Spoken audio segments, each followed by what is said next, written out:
Police का कहना है कि खार्किव हमले में हवाई बम का इस्तेमाल किया गया। एक स्थानीय पुलिस अधिकारी का दावा है कि रूस ने आज खार्किव पर हमला करने के लिए निर्देशित हवाई बमों का इस्तेमाल किया है। क्षेत्रीय पुलिस के जांच विभाग के प्रमुख सेर्ही बोलविनोव ने फेसबुक पर कहा, यह 2022 के बाद पहली बार शहर में हथियार का इस्तेमाल किया गया है। उन्होंने कहा, हमारे पास 2 उड़ानें हैं, पहला माध्यमिक विद्यालय पर हमला, दूसरा आवासीय भवनों के ठीक बीच में। सभी सेवाएं साइट पर काम कर रही हैं। बचाव अभियान शुरू हो गया है। खार्किव के मेयर ने बताया कि एक व्यक्ति की मौत हो गई है और 16 अन्य घायल हो गए हैं। अधिक विवरण हमारी पिछली पोस्ट में देखें। जनरल मानते हैं, ब्रिटेन की सेना कुछ महीनों से अधिक समय तक रूस से नहीं लड़ सकती। एक ब्रिटिश जनरल ने चेतावनी दी है कि ब्रिटेन की सेना केवल कुछ महीनों तक ही रूस से लड़ सकती है, क्योंकि हमारे पास ऐसा करने के लिए गोला बारूद और उपकरणों का भंडार नहीं है।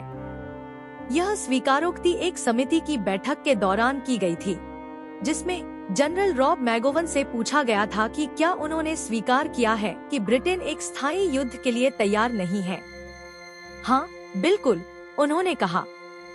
सांसद मार्क फ्रेंकोइस ने तब कहा, हम रूस के खिलाफ स्थायी युद्ध नहीं लड़ सकते। सहकर्मी विरोधियों के बारे में ये सभी व्यंजना छोड़ दें।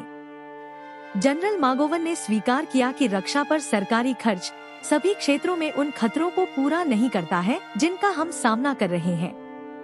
ब्रिटेन के रक्षा और सैन्य अधिकारी कुछ हफ्तों से चेतावनी दे रहे हैं कि देश सशस्त्र संघर्ष के लिए तैयार नहीं है।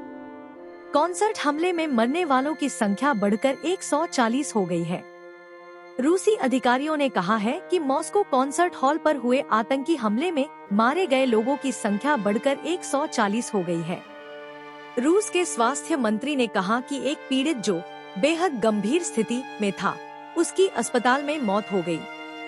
मिखाइल मुराशको ने कहा, डॉक्टरों ने उन्हें बचाने के लिए हर संभव कोशिश की।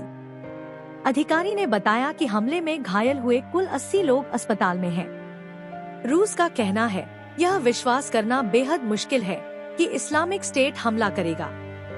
विदेश मंत्रालय की प्रवक्ता मारिया ज़खारोवा ने कहा है कि यह विश्वास करना बेहद कठिन है कि इस्लामिक स्टेट के पास पिछले हफ्ते मॉस्को कॉन्सर्ट हॉल पर हमला करने की क्षमता होगी। कई बंदूकधारियों ने इमारत पर हमला किया, जिसमें कम से कम 139 लोग मारे गए।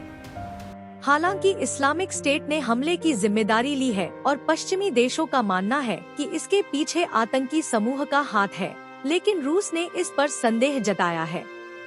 उसका दावा है कि हमले के पीछे यूक्रेन का हाथ था, जिसे कीव दृढ़ता से नकारता है। और कल रूस के एफएसबी प्रमुख ने भी ब्रिटेन और अमेरिका पर मदद करने का आरोप लगाया।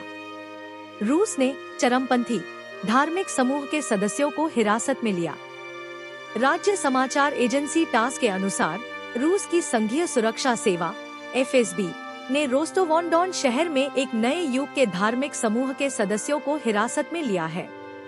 अलिया आयत, जिसकी उत्पत्ति कजाकिस्तान में हुई थी, को रूसी कानून के तहत चरमपंथी के रूप में प्रतिबंधित कर दिया गया है।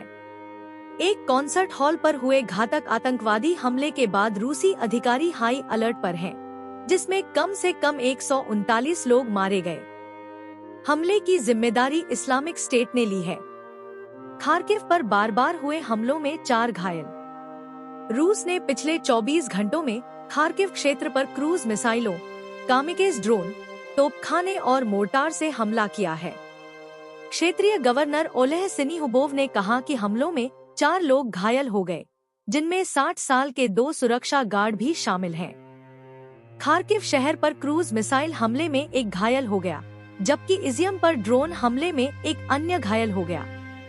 विमान भेदी मिसाइलों ने ओलेक्सांद्रिवका गांव में एक 56 वर्षीय महिला और कुपियांस्क में एक 55 वर्षीय व्यक्ति को घायल कर दिया।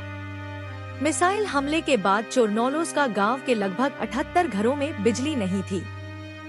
खार्किव क्षेत्र पर हमले हाल ही में तेज हो गए हैं। इस महीने एक थर्मल पावर प्लांट और शहर के सभी विद्युत सबस्टेशन नष्ट हो गए हैं। कीव में 400,000 से अधिक विस्थापित यूक्रेनियन रह रहे हैं। यूक्रेनी संसद के मानवाधिकार आयुक्त के अनुसार यूक्रेनी राजधानी 400,000 से अधिक आंतरिक रूप से विस्थापित लोगों को आश्रय दे रही है। दिमित्रो लुबिनेट्स ने कहा कि कीव में विस्थापित लोगों की मदद के लिए पर्याप्त सहायता कार्यक्रम नहीं थे। उन्होंने कहा, यूक्रेन के कई क्षेत्रों का दौरा करने के बाद आवंटित वित्तीय संसाधनों के साथ क्षेत्रीय सहायता कार्यक्रम मिलना आम बात है। हालांकि कीव में ऐसा नहीं है। यह अनुपस्थिति मुझे आश्चर्यचकित करती है। पूरे यूक्रेन में आंतरिक रूप से विस्थापित लोगों की कुल संख्या 4.9 मिलियन है। श्री लुबिनेट्स ने चेतावनी दी कि 10 लाख लोगों को सहायता मिलना बंद होने की आशंका है। पुतिन ने रूस से अपना खुद का वीडियो गेम कंसोल बनाने का आह्वान किया। तास समाचार एजेंसी के अनुसार रूसी राष्ट्रपति ने अपनी सरकार को यह देखने का आदेश दिया है कि घरेलू गेमिंग कंसोल के उत्पादन को कैसे व्यवस्थित किया जाए। व्लादिमीर पुतिन रूस को पश्चिमी उपभोक्ता वस्तुओं और इलेक्ट्रॉनिक्स से दूर ले जा रहे हैं। पश्चिमी राज्यों ने यूक्रेन पर आक्रमण को लेकर रूस पर कई प्रतिबंध लगाए हैं और कई पश्चिमी व्यवसाय देश से बाहर चले गए हैं।